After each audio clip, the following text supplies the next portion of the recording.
성경은 자기 죄만 심판받는 것이 아니라 자기 의도 심판받는다고 말합니다. 우리 생각하기에 죄야 하나님 심판하는 거 당연하지, 왜 의를 심판하시느냐 이런 생각하게 되잖아요. 인간의 의는 하나님의 의에 도달하지 못합니다. 하나님의 의에 도달하지 못하기 때문에 죄다 심판을 받고 지옥 갑니다. 여러분이 천국을 가시려면 하나님의 의에 합격을 해야 됩니다. 그럼 하나님의 의를 어떻게 우리가 소유하느냐? 하나님이 보낸 하나님의 아들 예수 그리스도가 십자가에 피 흘려 죽으심으로 내 모든 죄가 사해졌고, 내가 예수를 믿을 때 나도 그리스도와 함께 십자가에 못 박혔고, 이제 성령을 따라 내 안에 영이 오심으로 내가 그분을 따라갈 때 하나님의 영이 내 것이 됩니다. 믿음으로 하나님의 의를 소유하게 될 때 그 사람은 그 즉시 어린 양의 생명책에 기록이 되죠. 그리고 그 믿음을 끝까지 잃지 않고 죽게 되면 그 영혼을 천사들이 데리고 천국에 갑니다. 그러지 않은 모든 사람들은 심판을 받고 그 영혼이 음부에 내려간다, 그 이야기입니다. 제가 굉장히 오래전에 예수 그리스도의 복음을 들은 사람들을 세 종류로 말씀하신 적이 있습니다. 첫째는 여러분 하급 육신의 사람, 둘째는 중급 육신의 사람, 세 번째는 고급 육신의 사람을 이야기했는데, 여기에 말하는 세 종류의 사람은 다 그 상태 그대로 멸망으로 가는 사람을 말한 겁니다. 이게 하급 육신의 사람도 그거를 떨치고 그리스도만을 믿는 사람이 돼야 되고, 중급 육신의 사람도 자기를 못 받고 예를 들면 그리스도가 주인 돼야 되고, 고급 육신의 사람도 자기를 못 받고 영으로 살아서 오직 예수 그리스도만을 의지하게 될 때 그가 영생에 들어간다는 말씀을 드렸습니다. 그런데 그리스도인은 이 하급 육신이 중급 육신이 되는 게 신앙이 잘한 것을 착각한다는 거예요. 중급 육신이 고급 육신이 되는 게 신앙이 아주 좋아진 걸 착각하는데 그렇지 않다는 거예요, 하나님이. 그래서 초급 육신이나 중급 육신이나 이 고급 육신은 다 하나님의 심판의 대상이라는 거, 그거를 말씀드리려고 해요. 근데 성경에 이 하급 육신, 중급 육신, 고급 육신 없어요, 그런 단어가. 제가 여러분들의 삶을 보면서 수많은 그리스도인들과 또 목회자들의 삶을 보면서 성경에 비춰봤을 때 상대적으로 그리고 상황적으로 제가 구분한 거예요. 왜냐하면 이 하급 육신, 중급 육신, 고급 육신이라는 개념을 여러분이 알게 되면 우리의 신앙의 현주소가 명확하게 드러나요. 그럼 뭐를 어떻게 고쳐야 될 것인가 포인트가 다르거든요. 그래서 말씀을 드리는 겁니다. 하급 육신은 믿어서 거듭났지만 자기가 자기 죄를 끊으려다가 육신에 빠진 사람을 말합니다. 갈라디아 5장 19절에서 21절 보면 육신의 일은 분명하다고 이야기하면서 거기에 음행이나 더러운 거, 호세, 우상 숭배에서부터 시작을 해가지고 술 취함과 방탕함과 또 그와 같은 걸 이렇게 나열을 하죠. 여기서 보면 육신의 일이라는 표현을 써요. 예, 육신이 일을 한 게 죄입니다. 그러니까 죄와 육신은 떨어지지 않은 거예요. 분리는 시켜도, 그러니까 구분을 시켜도 떨어질 수가 없는 거예요. 그러니까 누가 죄들을 짓냐? 육신이 죄를 짓는 겁니다. 예수 그리스도를 믿는 사람들이 이런 죄를 짓는 자가 되게 되면 하나님 나라 들어가지 못한 것은 말할 필요가 없습니다. 그렇기 때문에 예수 믿는 사람은 이 땅에 살면서 여러분의 삶의 최고의 관심은 뭐냐? 죄들을 끊는 겁니다. 그런데 그게 말같이 쉽지 않습니다. 그래서 오늘 하급 육신, 중급 육신, 고급 육신 이야기를 하고 마지막에 이제 정말 그리스도 안에서 영생을 얻는 사람, 또 첫째 부활하는 사람들에 대해서 말씀을 드리려고 합니다. 믿어서 거듭났지만 자기가 자기 죄를 끊으려다가 육신에 빠진 자입니다. 예. 이 사람의 모습을 보면 어때요? 하나님의 의에 예수 그리스도를 통해서 우리에게 주어지는 하나님의 의를 믿음으로 받았어요.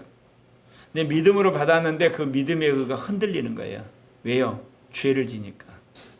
여러분, 죄를 짓는데도 불구하고 구원의 확신이 안 흔들리는 거, 그건 벌써 마귀한테 속은 거예요. 성령은요, 우리 안에 예를 들면 죄를 지면 구원의 의가 흔들려요. 그러니까 사람이 어떠죠? 죄 지면 안 되겠구나. 회개하게 되는 거예요. 생각을 해보세요. 여러분, IT 같은 나라들은 어때요? 갱단이 나라를 장악했어요.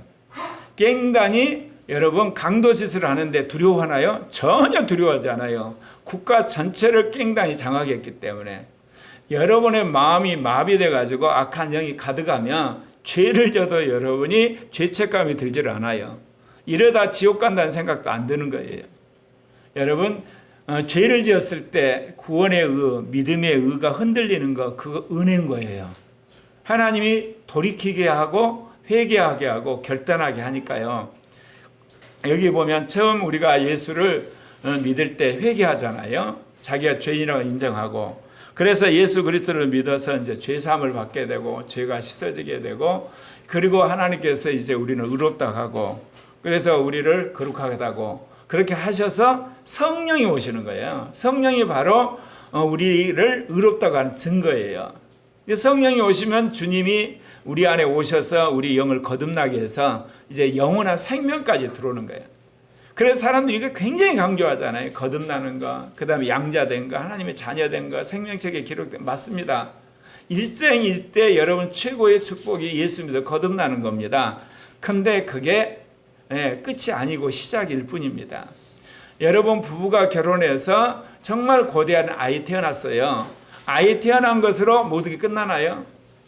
애가 스스로 성인이 될까지 엄마 아빠가, 그리고 주변의 할머니 할아버지, 외할머니 외할아버지, 삼촌 이렇게 모두가 도와줘서 성인이 되어 스스로 생활할 수 있을 때까지 온갖 뒷바라지를 합니다. 전혀 예기치 못했는데 예를 들면 아이가 사고를 당해서 죽는다든지 병이 걸렸다든지 아니면 어디 가가지고 잃어버렸다든지, 그래서 생사를 알 수 없게 되면 그 아이는 죽어버린 것이 되잖아요. 영적으로 똑같습니다. 우리가 예수를 믿어서 의롭다함을 받고 성령이 오시고 거듭나서 생명을 받았지만 예수 그리스도의 관계가 멀어져서 믿음이 흔들려서 아예 그 믿음이 상실이 되면 우리는 죽은 자가 되는 거예요. 그런데 내가 늘 이야기한 것처럼 더러운 자가 되어 지옥 가는 겁니다. 오늘 여기 보게 되면 이 사람이 어때요? 자기 죄를 회개해요.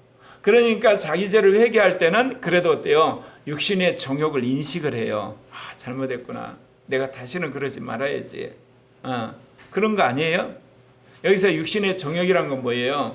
인간으로 하여금 죄를 짓게 하는 그런 어떤 욕망이 우리 안에 불끈 일어나는 거거든요. 그런 것들을 인식을 한단 말입니다. 왜냐하면 예수를 믿을 때 내가 믿는 게 아니거든요. 하나님의 영이 그 사람 마음을 굉장히 강하게 조명을 하는 거예요. 그러니까 다른 때는 자기가 죄를 그렇게 느끼지 않았는데 진짜 자기가 나쁜 놈이라 느껴지는 거야. 나쁜 년이라고. 그런데 마침 전도자가 당신이 예수 믿어야 구원받는다는데 당신이 죄인이기 때문에 그 죄는 그 어떤 거로 씻을 수가 없다. 선한 일 한다고 없어지는 게 아니고 당신이 유명한 사람이 되는다고 해서 되는 게 아니고 예수님을 믿고 예수의 피로만 씻어진다니까 그 말에 울컥 자기가 회개를 하면서 예수를 믿잖아요. 그러면 성령이 우리 안에 오시기 때문에 이 사람 안에 그 성령이 조명하니까 육신의 정욕을 인식을 해요. 그러면서 어떤 사람은 예수 믿자마자 하루 내내 우는 사람들 있잖아요. 강력하게 성령이 조명을 하시니까 그래요. 물론 어떤 사람은 예수를 믿고 나서도 말똥말똥하는 사람이 있지만 사람의 차이는 있지만 예수를 처음 믿을 때는 육신의 정욕에 대한 인식이 깊어져 가는 겁니다. 이제 이것 때문에 사람들이 어쩌죠? 자기 안에 있는 이 문제를 해결하려고 교회 나오게 되고 예배 참석하게 되고 성경 공부하게 되고 영적인 상담을 받게 되는 것 아니겠습니까? 그런데 이런 사람들 중에서 또 삐딱한 사람들이 있잖아요. 이제 예수는 영접했지만 몇 번 교회에 나갔는데 시험이 들거나 또는 세상적으로 바쁘거나 또는 별로 가서 은혜를 못 받았다. 그럼 그 다음부터는 이제 교회 다니는 거 그만두고 그 다음에 성경 공부하는 것도 그만두고 이제 그러면서 옆길로 빠지기 시작하죠.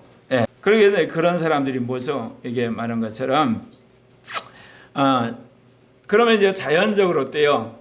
교회에 멀어지게 되고 기도 생활을 하지 않고 성경 말씀 안 들으면 양심이 묻어지잖아요. 이성이 둔해지고 그러니까 그가 이제 다시금 이제 죄에 빠지게 되죠.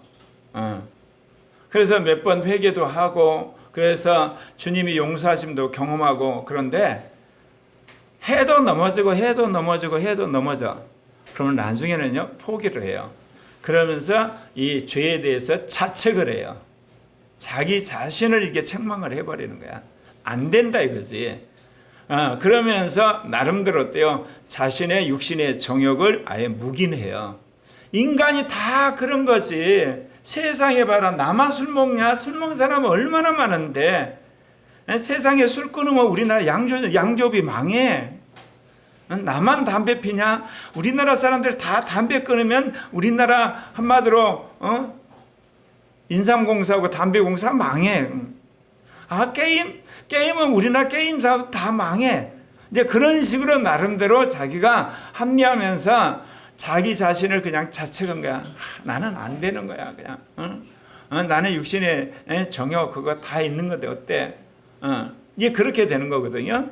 이제 그러다 보니까 어때요, 여러분이? 이제 그거를 나름대로 하면서 양심 캥길 때마다 교회에 와가지고 회개하고 또 감수성 예민 사람은 눈물바가지 한바닥에 흐르고 그래 예수의 피로 씻고 그럼 마음이 깨끗해지고 기분이 좋으면 가서 이게 성경도 읽고 그 다음에 이게 복음성가도 들으면서 룰루랄라하면서 며칠 동안 신앙생활 잘하죠. 하다가 회사에 가서 과장하고 한바탕 싸우고 나서 내놈의 세상 그러면서 그때 화 벌컥 내고 그냥 될 대로 되라는 식으로 해가지고 회사 끝나고 직원 오고 술 벌컥 볶고 나면 어때요? 이제 완전히 또 양심이 마비되고 이성은 둔해져 가고 믿음은 저리 가라 하면 그 다음부터는 어때요? 그 주는 주가 안 나가는 거예요. 이제 그러면 온갖 육신의 정욕이 또 올라오잖아요. 이제 그러면 자기 생각이 그래요. 내가 이러기를 지금 몇 번 한 거야 이게. 도저히 안 돼. 이거 그거는 원래부터 종교적인 사람 그리고 원래부터 한마디로 기독교 집안에서 태어난 사람이라 할지 모르지만 나는 팔자가 안 맞아. 그래가지고 아예 자기 자책을 하면서 포기 단계에 들어가게 됩니다. 그래서 육신을 아예 이제 묵인하고 살아요. 예, 그렇게 되는 거예요. 그러면 여기서 끝나나요? 이제 그 다음 단계로 가게 되죠. 예. 예수를 이제 믿고 나서 말씀드린 것처럼 죄를 나름대로 끝나고 결단해서 깨끗해져 버리고 그래서 기쁘고 즐겁고 그리고 신나서 교회도 다녔는데 또 여러 가지 생각지 못한 사건 때문에 터져가지고 또 죄짓고 그래서 교회도 안 나오고 그러다가 또 어떤 계기로 하나님께서 자기를 경고하는 것 같아서 나와서 회개하고 싹싹 비우고 다시 이제 회개하고 그런데 그런 일을 여러분 몇 번 이제 겪었는데 처음에는 어때요? 자기가 회개 안 하면 죽을 것 같아 회개를 했는데 나중에는 회개를 안 해도 별 일이 없어.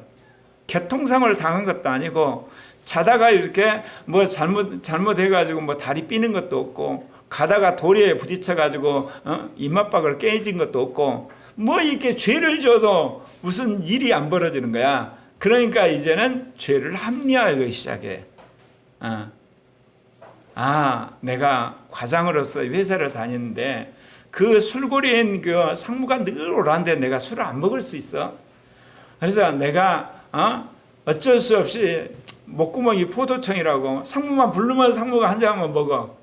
그러니까 그게 버릇이 돼가지고 그 다음에 어때요? 술 먹는 걸 합리화. 친구들 만나면 친구들이 뭐냐? 야 우리 게임방에 가자. 친구하고 아예 절교를 하고 내가 살지 않는 한 같은 대학 친구로서 그래도 내가 마음이 통한 친구는 그 친구뿐이 없는데 한날 하고 날 게임방에 가니까 또 게임 가. 게임 가는 거야 그냥. 그래야지 낙인 것처럼. 그러면서 어때요? 친구를 사귀려면 어쩔 수 없이 게임방에 가야 돼. 합리화를 딱 시키는 거예요 이제. 그러면 그 체인에 딱 걸려드는 거예요. 그리고 이제 뭐예요? 어때? 나 결혼도 안 했는데 성적 유형이 있는데 그거 어떻게 해? 그러면서 야한 거 보는데 지금 보다 더 진한 거 보고 그러고 나서 또 교회 와서 회개하고 그러면서 주님한테 기도하게 빨리 짝을 주시든지 말든지 내가 어떻게 이 성욕을 이깁니까? 그러면서 이제 합리화를 또 시켜. 여러분, 합리화를 딱 한순간부터 그 죄는 결단코 떠나지 않습니다. 하나님은 우리를 인격적인 존재로 지었기 때문에 여러분이 인정을 해서 그 죄가 여러분 안에 들어가서 자리를 잡은 거예요. 제가 올해로 어떻게 보면 한 60여 년 동안 신앙생활을 한 것 같아요. 5살 때 거듭난 것부터 생각하자면. 그리고 성령 받은 건 한 42년이 되는데요. 주님이 저에게 명확하게 말씀하신 게 있어요. 모든 것은 너가 오케이 했기 때문에 그게 들어갔다는 겁니다. 그것을 아면서부터 제가 이제는 오케이를 않고 노를 하기 시작했거든요. 근데 굉장히 힘들어요. 그런데 떨어져 나가더라는 거예요. 오늘은 이제 설교를 끝내고 나서 제가 무심코 의대 정원 뉴스 1분을 보고 나서 내가 잘못했다고 그 카톡방에 올렸는데 돌아보니까 주님이 그거를 가르쳐 주시는 거야. 우리가 인간으로 살아가는 데 있어서 누구나 다 하는 가장 필수적인 게 있죠. 생물학적 생존을 위해서 숨 쉬는 거, 물 먹는 거, 화장실 가는 거, 밥 먹는 거, 자는 거 다 하잖아요. 하지 말라고 해도 해요. 그 다음에 뭐예요? 이거를 유지하기 위해서는 어때요? 가족과 같이 더불어 가족 생활에 필수적인 일을 할 수밖에 없잖아요. 그리고 이제 우리의 경제 생활과 이걸 유지하기 위해서 직장 생활을 하잖아요. 그리고 또 교회 생활을 나름대로 하잖아요. 그러면 이거는 필수 항목이야. 필수 과목. 필수 과목을 빼놓고 나서 나머지 시간은 내 거야. 이 생각이 은연중에 나한테 있더라는 거야. 그러니까 오늘 설교 준비 다 끝났으니까 나 할 일 다 끝났잖아. 그 순간 나도 모르게 클릭을 가지고 관심 있는 뉴스 딱 가서 1분 보는 순간 주님이 그래. 이 시간은 네 시간이냐 내 시간이냐. 내가 선택을 한 거예요, 여러분. 그러니까 여러분 절대로 죄를 합리화하시면 안 돼요. 그러면 여러분 자리야 천국까지 안 그러면 지옥 갑니다. 내가 선택했기 때문에. 그러니까 여러분 곧 죽어도 거부를 하셔야 돼요. 그래놓고 또 죄를 짓더라도 거부를 하셔야 돼요. 그 진정성을 보시고 성령이 어느 날 안에서부터 죄를 아예 토해내는 일이 벌어지는 거예요. 제가 일생을 살아오면서 저절로 끊어진 죄가 하나도 없어요. 다 투정을 했어요. 다 내가 거부를 했고 수없이 넘어진 것도 있고 한두 번 결단해서 끊어진 것도 있지만 결국은 내 판단과 내 의지가 작동되면서 성령이 역사하시더라는 거예요. 그래서 믿어 거듭났지만 자기가 자기 죄를 끊으려다가 육신에 빠진 사람. 그러면 여기서 중요한 건 뭐예요? 자기가 자기 죄를 끊으려다가 그렇게 된 사람이에요. 예. 이제 이런 경우에 이제 우리가 어떻게 해야 되느냐? 예. 우리가 이런 경우에 무엇보다도 로마서 7장 20절에 나온 말씀 같이 읽읍시다. 시작. 만일 내가 원하지 않은 그것을 하면 이를 행하는 자는 내가 아니요 내 속에 거하는 자니라. 자, 여러분 잘 보세요. 자기 죄를 회개하는 거, 자기 죄를 자책하는 거, 그리고 자기 죄를 합리하는 그 모든 것 안에는 결국은 뭐가 있어요? 자기가 아닌 강력한 세력이 있다는 거예요. 원죄. 그거를 인식하셔야 돼요. 그러니까 밖으로 나타나는 죄 가지고 여러분이 계속 해결하려고 하는 한 여러분은 그 뿌리인 원죄 때문에 엎어지는 거예요. 그러니까 주님이 왜 여러분을 엎어지도록 허락하시냐면 네 안에 원죄가 있다는 것을 알아. 그 원죄가 너를 지금 뒤집어지게 하고 너를 이렇게 실패하게 하는 거야. 너는 분명히 거듭났기 때문에 거룩하게 살려고 하잖아. 의롭게 살으려고 하잖아. 그런데 안 되지. 그리고 넘어지지. 그건 원죄야. 원죄가 있다는 걸 인식시키려고 그러신 거예요, 여러분. 그러니까 우리가 이런 하급 신자들, 하급 육신을 볼 때 정죄하시면 안 돼요. 그거는 그 사람도 고급 육신이에요. 고급 육신은 특징은 뭐냐? 남들 앞에서 자기가 거룩하게 살면서 남을 정죄하는 사람이에요. 거룩한 사람은요, 그걸 다 겪어봤거든요. 그 순간 딱 하급 육신의 사람을 본 순간 감정이입이 되는 거예요. 얼마나 저 죄와 싸우느라고 힘들까. 나도 그때 헤맸는데 갈 바를 몰라서 나도 이리 갔다 저리 갔다 회개했다가 금식했다가 그리고 또 죄졌다 또 하나님 앞에 잘못했다가 울었다가 또 에라 모르겠다 내가 자포자기 했다가 자책했다가 온갖 짓을 했는데 저 형제가 지금 그런 상황이 있구나. 저 자매가 그런 상황이 있구나. 이게 눈물이 나도록 그 영혼이 불쌍해지면서 긍휼히 여기는 마음이 있는 거예요, 여러분. 그러지 않는 모든 사람 미안하지만 고급 육신이야. 그거 잘 알아두세요. 판단이 되고 정죄가 되고 야단치고 훈계하는 거 이건 고급 육신의 사람의 특징이야. 자기는 그거 벗어났다는 거지. 자기는 그걸 안 한다는 거지. 근데 너는 왜 하냐 이거지. 근데 자기 안에도 해결되지 않는 것이 있거든요. 그래서 오늘 주님께서 이 하급 육신의 사람에게 주시는 말씀은 네 안에 원죄가 있다는 거야. 근데 너만 있는 게 아니라는 거야. 나도 있고 모두 안에 원죄가 있는 거다 이거. 그거를 여러분 이 하급 육신의 사람한테 인식을 시켜야 돼요. 그러니까 다 있으니까 다 죄짓자 그게 아니라 나도 연약해서 그렇게 헤맸다. 너도 그렇게 헤매는 거 당연하다. 그러나 중요한 거는 원죄가 있다는 걸 인식을 하고 이제는 자책하지 말아라. 그리고 합리하지 말아라. 그거를 가르쳐야 되는 거예요. 그 원죄와의 싸움이 이제 시작됐으니까 죄를 지었으면 회개하고 자책하지 말고 합리하지 말아라. 예, 그것을 무엇보다도 이 하급 육신의 사람들에게 가르쳐 줘야 됩니다. 주님이 어찌하든지 이 원죄를 깨닫고 체험하기를 주님이 원하시는 거죠.